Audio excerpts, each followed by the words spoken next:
Olá, seja bem-vindo a mais um programa Em Pauta aqui na TV Câmara Campinas.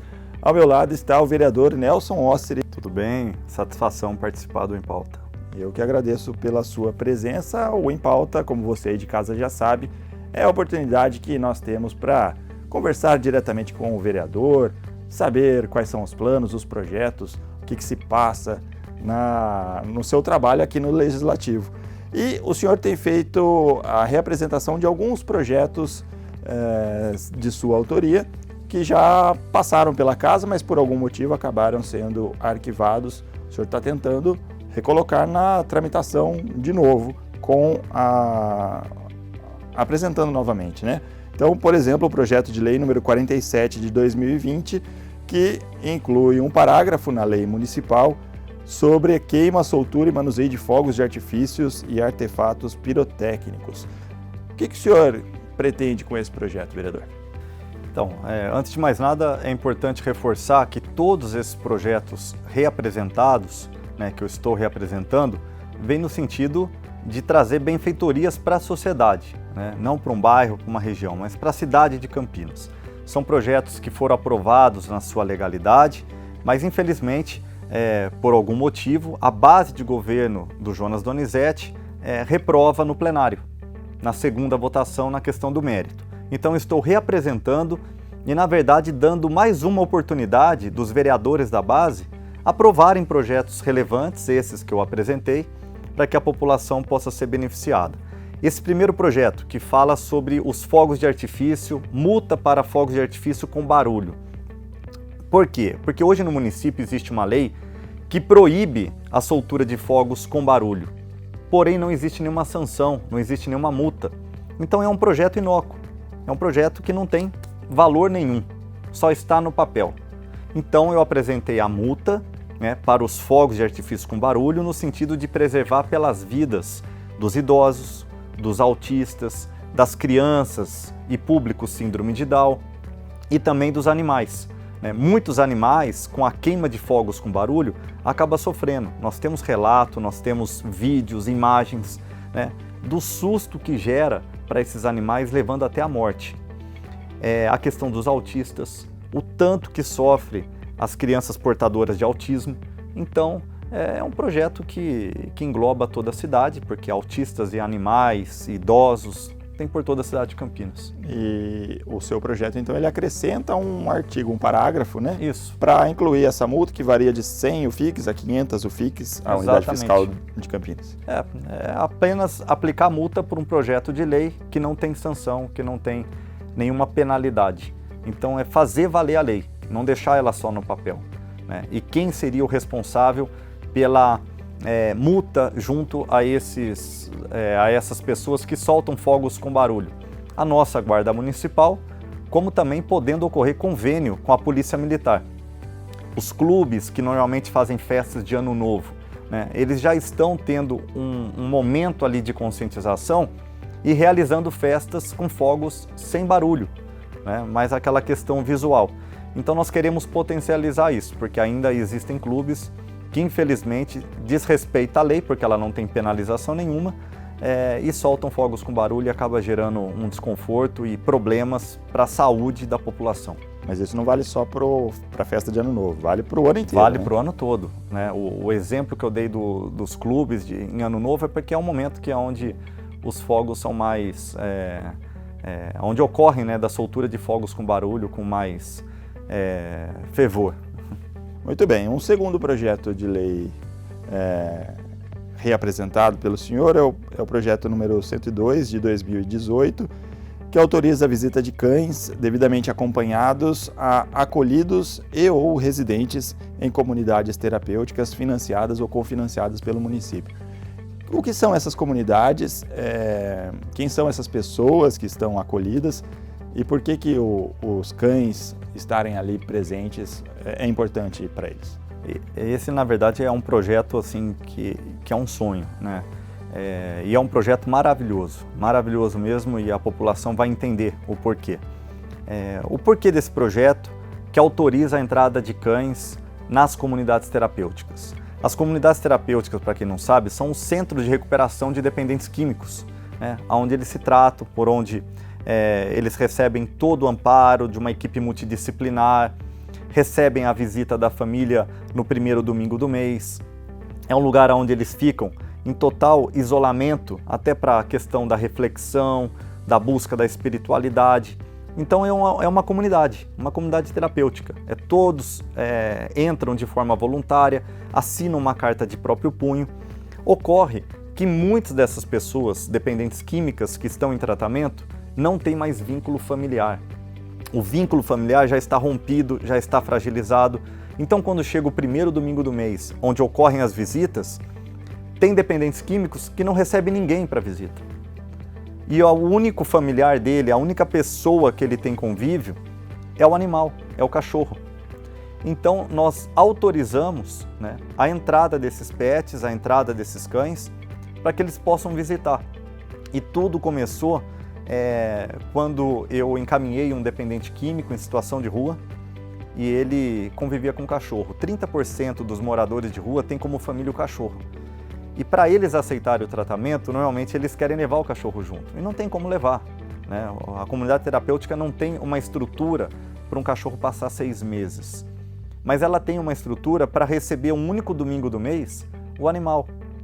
Então o cachorro, já que é o familiar desse dependente químico, né, ele acaba potencializando e fidelizando o dependente químico a permanecer no tratamento.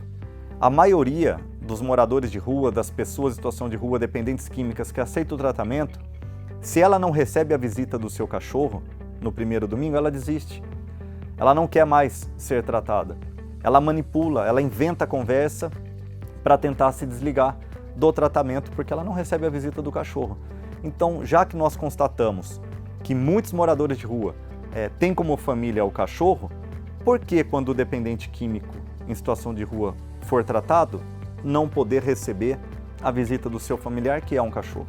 Então, o projeto ele vem autorizar a entrada desses animais para tentar fidelizar a permanência dessas pessoas no tratamento e conseguirem resgatar a dignidade, voltar a viver em sociedade.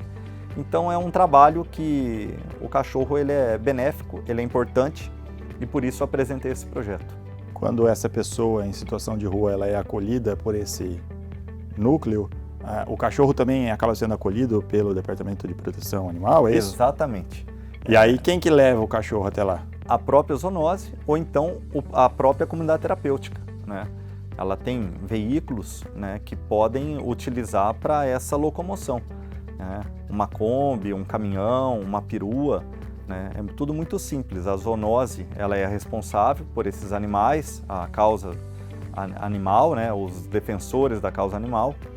Então esses animais eles ficam sob cuidado e quando chegar o primeiro domingo, que é o dia da visita, eles vão locomover esses animais para visitarem os moradores de rua. Não são todos que têm animais, mas aqueles poucos que têm como família o animal, eles merecem a visita do cachorro durante o seu tratamento. E o projeto de lei contempla também aquela pessoa que tem a família estruturada com o animal dentro de casa, que os pais ou os irmãos, enfim, os parentes vão visitar e levam o cachorro também, isso também é permitido? Então, o projeto ele contempla, mas ocorre que essas pessoas, né, que não estão em situação de rua, porém são dependentes químicas e estão numa comunidade terapêutica, se ela tem um animal de estimação, um pet, é normal que durante a visita a família acabe levando o pai, a mãe, os irmãos de um dependente químico. Quando chega o domingo da visita, acabam levando o cachorro, né, o passarinho, sei lá, o animal de estimação, né, o pet.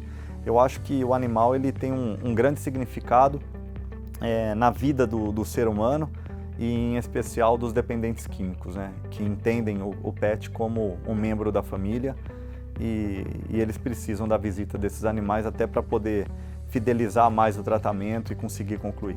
E o senhor que tem vasta experiência nesse trabalho de prevenção às drogas, é presidente da comissão aqui da Câmara de Política de Prevenção às Drogas, nós vamos voltar a falar sobre esse tema mais para frente aqui no nosso programa, mas eu quero entrar num terceiro projeto reapresentado pelo senhor, o projeto de lei número 6 de 2020, que revoga um artigo de uma lei municipal também sobre transporte de passageiros por aplicativo.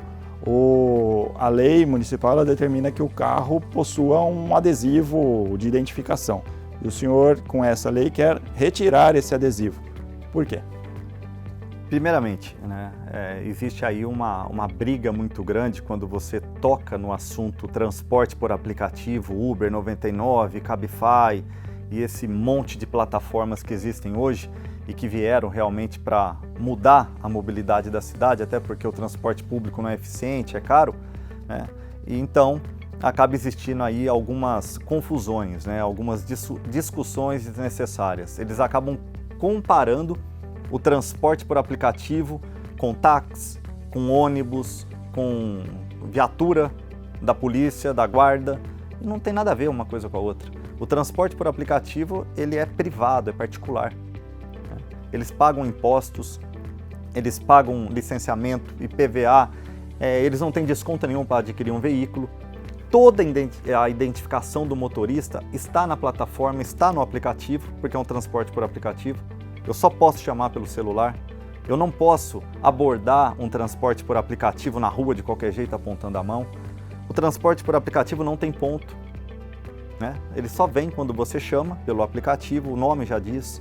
Então, para quê e qual o motivo, né, do prefeito de Campinas e dos vereadores da sua base, né, entenderem que tem que ter um imã na porta de um transporte por aplicativo? Uma identificação desnecessária e que nós já identificamos que esse adesivo, além de trazer insegurança, ele é a isca para a INDEC que está multando. Existem pontos em Campinas onde motoristas de transporte por aplicativo são multados de forma injusta pelo simples fato de terem um adesivo na porta. Esse adesivo ele não é fixo porque ele é de imã, então um vento, uma chuva pode derrubar. E se ele não estiver com esse imã na porta, ele é multado. Algumas cidades, ou melhor, todas as cidades do mundo, não existe essa legislação de ter que usar uma identificação externa. Um adesivo, um imã na porta do carro. Ou seja, um motorista de Campinas que leva um passageiro até Hortolândia, ou até Jaguariúna, ou então até Montemor. Se ele chegar na cidade de Montemor, de Hortolândia, de Jaguariúna, ele vai ser multado porque ele está com identificação na porta, porque a legislação lá não tem identificação. Então lá ele é multado porque tem identificação e aqui ele é multado porque ele não tem identificação. Então são regras desnecessárias que só levam, né, a um descontentamento da classe, da categoria essa que eu defendo. E defendo por quê? Porque eu uso transporte por aplicativo. Eu uso mais do que o meu carro particular, eu uso mais do que o carro da Câmara. O carro da Câmara, para mim, também vale reforçar aqui, não é nenhum luxo, é um carro para trabalhar, né? Não é um carro para balada, não é um carro para ir restaurante, é um carro para trabalhar. Mas mesmo assim eu utilizo muito mais o transporte por aplicativo. Então por que querer criar identificação para o transporte por aplicativo? Existem pontos como o próprio aeroporto de Viracopos, a rodoviária, motoristas reclamam diariamente, todos os dias eu tenho reclamação de multas, né, que esses motoristas estão recebendo. Então alguma coisa precisa ser feita e, no caso, é o projeto que eu apresentei. Os vereadores precisam aprovar a retirada desse adesivo do transporte por aplicativo. E existe no Congresso Nacional o debate a respeito desse tema, sobre a identificação do carro. O Congresso, aparentemente, indo contra a identificação nesse tipo de transporte. E eu também queria emendar essa pergunta com relação aos casos de violência que a gente tem visto, inclusive viu no início desse ano aqui em Campinas, um motorista que acabou sendo assassinado e que ele foi identificado por causa do adesivo. O que o senhor pensa a respeito disso? É o motivo principal, né? É a segurança, a vida do trabalhador. O motorista de transporte por aplicativo, ele é um trabalhador. Ele pode estar lá fazendo um complemento da sua renda, mas ele está trabalhando. Ele trabalha 12, 14 horas dirigindo, 8 horas dirigindo, e nem sempre ele é motorista por aplicativo, né? Às vezes ele está com a família, com o mesmo carro que ele trabalha, ele está indo num shopping, ele está indo realizar ali o seu lazer, indo comer um lanche com a esposa, com os filhos, né? Então é desnecessário esse adesivo. E esse adesivo, por alguns motivos, acabou colocando Campinas aí como a cidade mais violenta com motorista de transporte por aplicativo da RMC, da região metropolitana. Nós tivemos, se eu não me engano, 2 latrocínios que foram bem pesados, né, divulgados por toda a imprensa, e o próprio delegado informou que o adesivo foi um fator de risco, que pode ter sido a causa do assalto, porque quando você encontra um transporte por aplicativo numa região um pouco mais perigosa, porque hoje todas as regiões são perigosas, né? Porém, algumas regiões mais potencializadas por atos de violência, de criminalidade, você encontra um veículo com uma placa, um motorista com um celular, procurando o endereço, demonstrando estar perdido na região, na área, e ainda com um trocado no bolso, porque todo motorista de transporte por aplicativo ele tem que sair com um troco no bolso, né? Pelo menos aí uns 50, 100 reais, e mais o celular. Isso para a criminalidade é a isca que eles precisam. Eu sei que se eu pegar um motorista de transporte por aplicativo, eu vou ter pelo menos um troquinho para roubar dele e pelo menos um celular. Então, para que expor tanto essa classe que vem buscando assumir o mercado de trabalho? Não é à toa que Campinas já passa dos 8 mil motoristas, a RMC ultrapassa 14 mil, então não tem cabimento permitirmos um fator de risco que vem gerar violência e criminalidade e às vezes até levando à morte, como foram casos já constatados no município de Campinas. Tá certo. Esses 3 projetos então que a gente tratou estão em tramitação. A gente aguarda passar pelas comissões da casa e ser levado à votação no plenário. E a gente faz uma pausa agora, vamos tomar uma aguinha. Daqui a pouco nós voltamos com mais do Em Pauta aqui com o vereador Nelson Osseri. Continue conosco.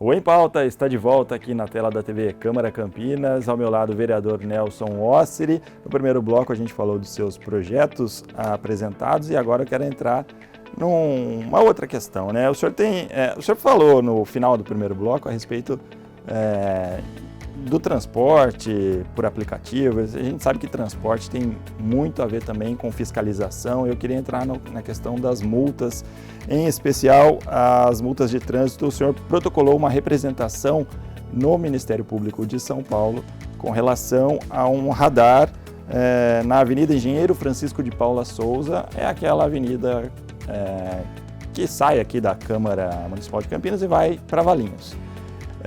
Por que o senhor está fazendo essa representação? Algumas coisas assim bizarras, né, sempre envolvem a pasta da INDEC, a pasta da Secretaria de Transporte, né? Primeiro começamos lá com um secretário e presidente da INDEC que multava, né, de próprio punho os carros que estavam à sua frente, normalmente no sentido da sua residência. Por outro lado, a INDEC tem essa fama toda de fábrica de multas, multas e mais multas, recursos que você não consegue vencer através da JARE, que é a junta, né, de recursos da INDEC. A JARE já foi constatada, através até de requerimento que eu apresentei, que ela é composta por indicações do presidente, de pessoas ligadas à prefeitura, são membros da Secretaria de Transporte. Então ali, se você estiver andando de carro sem capacete e receber uma multa, você não vai vencer o recurso.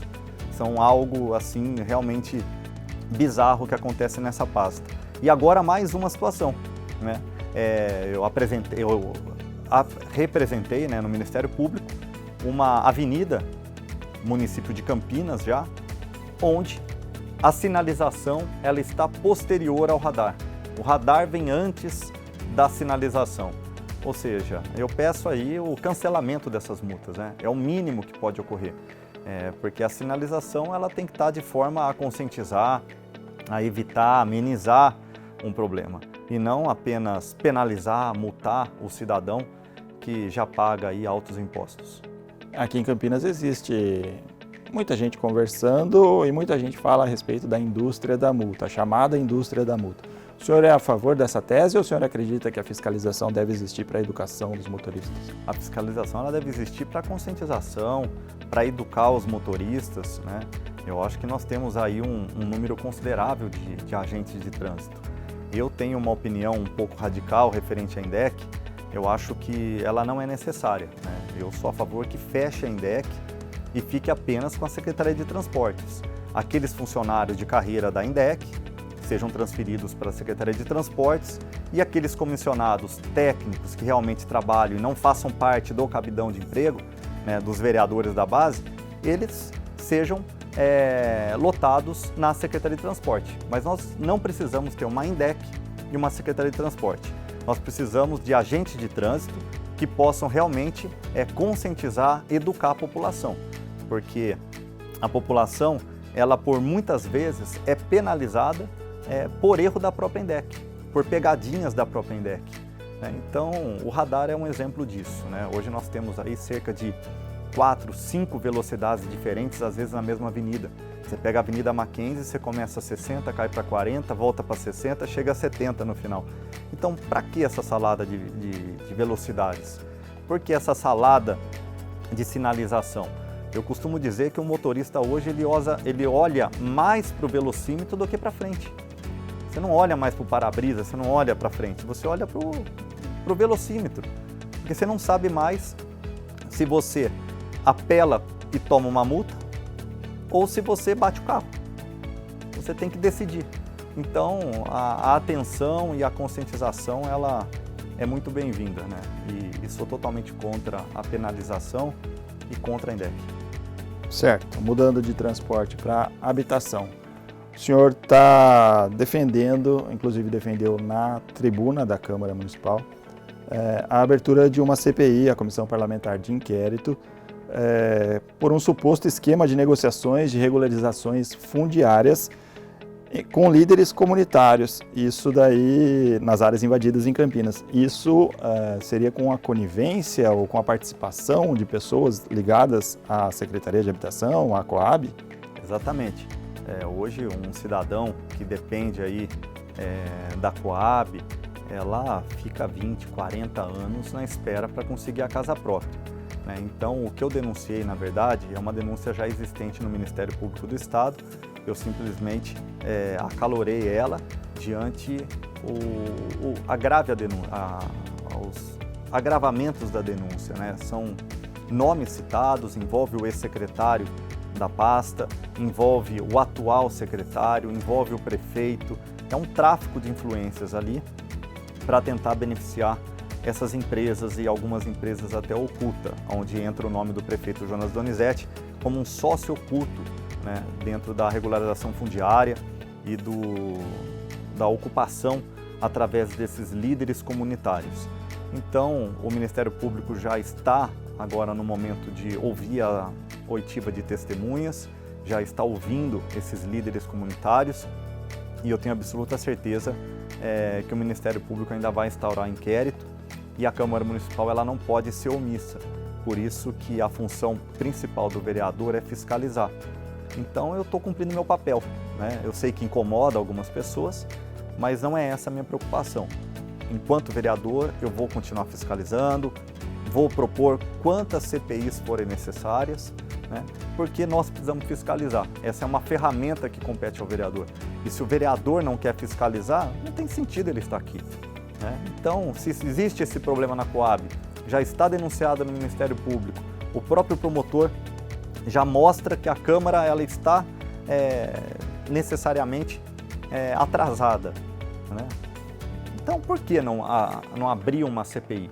É um motivo até para aqueles que estão sendo denunciados como corruptos, bandidos, que possam esclarecer e sair com o troféuzinho ali de que, olha, tô limpo, né? Não roubei, mas vamos cumprir o nosso papel. É a obrigação do vereador. Então, na Coab tem sim um escândalo e esse escândalo precisa ser fiscalizado. Campinas tem um déficit habitacional de 41 mil famílias, segundo os dados divulgados em 2019. O último conjunto habitacional para a faixa 1, que é aquela com renda de até R$ 1.800 para a família, foi inaugurado em foi entregue em 2015, que é o do Jardim Santa Lúcia.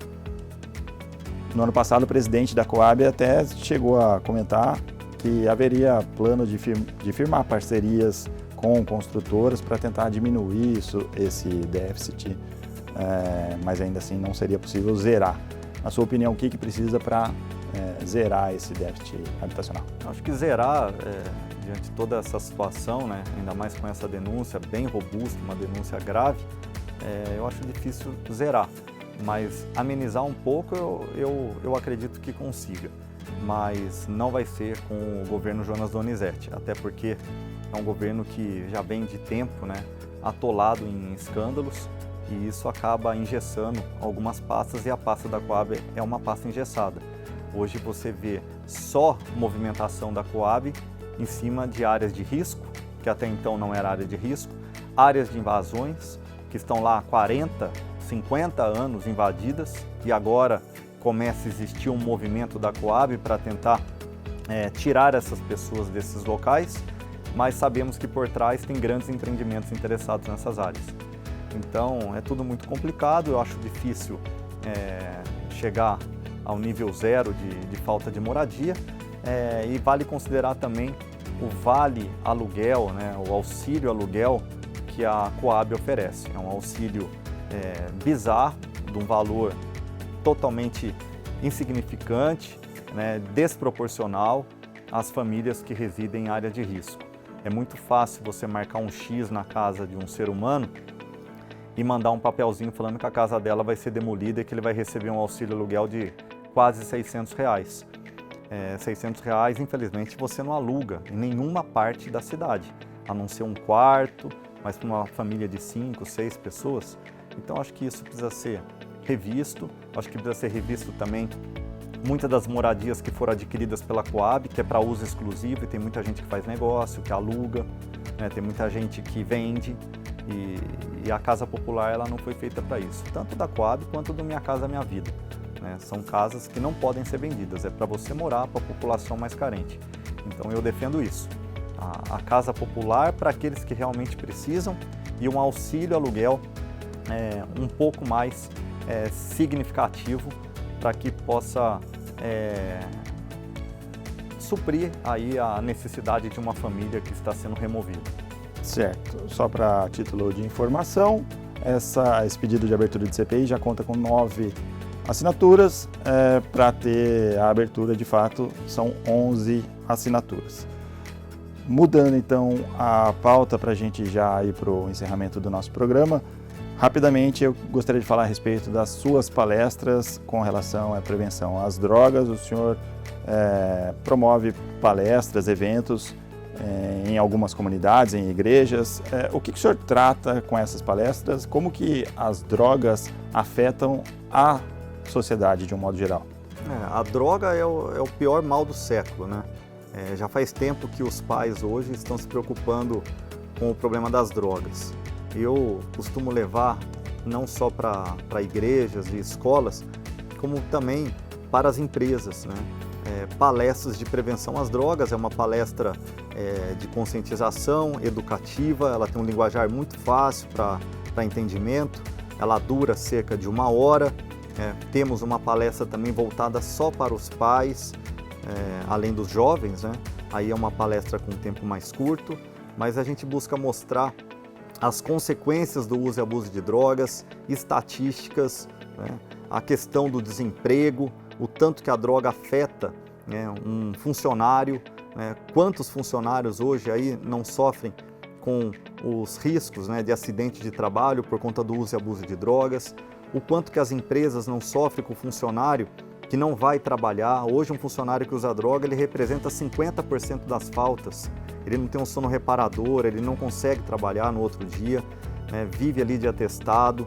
Então são pontos assim que a gente aborda na palestra, além de apresentar temas relevantes e atualizados da moda, que é a questão do narguilé, mostrando os malefícios do uso do narguilé. Tem muitos pais que compram para os filhos sem saber o mal que está fazendo. Nós falamos do cigarro, das mais de 4.700 substâncias tóxicas, informamos algumas delas, né, que é a questão do formol, que é conservante de cadáver, que tem no cigarro. Nós falamos da terebintina, que dilui tinta a óleo, que também tem no cigarro, muitas pessoas não sabem. Nós falamos que o problema do narguilé não é só o carvão que é utilizado para queimar, né? Além da essência, do cheirinho gostoso que tem, né? Porque cheirar bom que a coisa é boa. Mas ali tem também no narguilé 2 metais que não são eliminados do organismo e geram câncer de boca, né? Que é o cromo e o chumbo. Então nós temos assim vários pontos a se tratar e na palestra nós abordamos com bastante detalhe e também alguns depoimentos, como da própria Jaqueline Saborido, que foi uma moça vítima, né, de um motorista alcoolizado. E nós falamos de toda essa responsabilidade que os jovens, os pais têm aí com a sociedade para evitar, né, um problema maior. E mostramos também a questão dos gastos na saúde pública. Os maiores gastos na saúde pública é por conta do uso e abuso de drogas, né? Nem toda vítima da droga é quem usa. Tem muitas pessoas, que nem o trabalhador que acorda 4, 5 horas da manhã para ir trabalhar, né? Quantos não são vítimas de um motorista alcoolizado? Então, nós tentamos mostrar os prejuízos que as drogas, tanto lícitas e ilícitas, geram. Nós não proibimos ninguém de usar, até porque 80% da população, no caso da bebida alcoólica, que é uma droga legalizada, podem beber, que não vão desenvolver a doença do alcoolismo. Mas existe uma parcela que desenvolve, né, a doença do alcoolismo. Então nós temos que explicar que existem pessoas que podem beber, existem pessoas que não podem. Que políticas públicas que a Câmara tem adotado para contribuir nesse trabalho de prevenção às drogas? Eu apresento praticamente de cada 10 projetos, 9 têm relacionamento com políticas de drogas, né? De prevenção e tudo mais, principalmente na questão da saúde, né? E também da assistência social, envolvendo aí os moradores de rua. Mas nós temos um projeto que, por milagre, foi aprovado, que é o Políticas de Prevenção às Drogas nas escolas públicas e particulares, envolvendo 2 pontos, que é o PROERD, que é da Polícia Militar, e o PROIN, que é da Guarda Municipal. É uma forma de multiplicar esse trabalho, fazer com que mais escolas possam receber as orientações do PROERD e do PROIN, que é o Programa Integração, e também podendo assim criar novos multiplicadores, novos instrutores para que possam abranger mais pessoas, atingir mais pessoas e assim formar jovens conscientes para que não faça o uso de substâncias. Tá certo, a gente está chegando ao fim do nosso programa. Eu queria agradecer ao senhor pela presença e por essas explicações e aproveitar para o senhor dar suas considerações finais. Eu quero, antes de mais nada, agradecer à TV Câmara pela oportunidade. Eu aproveito muito desse espaço para que a gente possa chegar na população e assim fazer com que a população também chegue ao vereador, né? É muito importante que a população entenda que eu sou um empregado do povo. Quem paga o meu salário é a população, então eu quero deixar o meu telefone aqui para vocês. É o 3736-1510. Quem quiser entrar em contato com esse vereador, pode ficar à vontade. Fazemos agendamento das palestras, que são gratuitas. E o vereador está aqui despachando no Gabinete 7 da Câmara Municipal, na Avenida da Saudade, 1004, Gabinete 7, encontra o vereador Nelson Osser. Muito obrigado mais uma vez. E a cidade não fecha e esse vereador não dorme. E não pode faltar o slogan, né? Muito bem, obrigado vereador mais uma vez. A gente volta a se encontrar numa próxima oportunidade aqui mesmo no Em Pauta. Um abraço, até lá. Tchau.